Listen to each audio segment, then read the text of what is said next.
Back to our channel. In this following video, I'm going to show you how you can sell stocks on Etoro.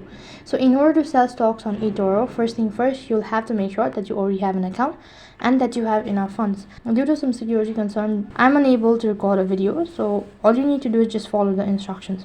So first of all, you'll have to log in. So you can either open up a browser or you can either use an application. On the web address bar, type in etoro.com and that's going to take you to their official page. Right on this page, tap on the login button, enter in your login credential and log in into your account.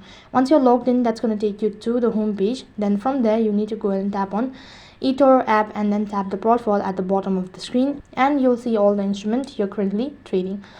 And once you've done that, you need to go ahead and tap on the relevant instrument, and once you've done selecting the asset that you wish to sell, then go ahead and select the gear icon, and from there you need to go ahead and tap on sell all from the menu. And once you've done that, you need to go ahead and check the sell all button once again for the confirmation. And once you've done that, then you've successfully sold your stocks on Etoro. So in that way, you can sell stocks on Etoro. That is all for this video. I hope the video was helpful.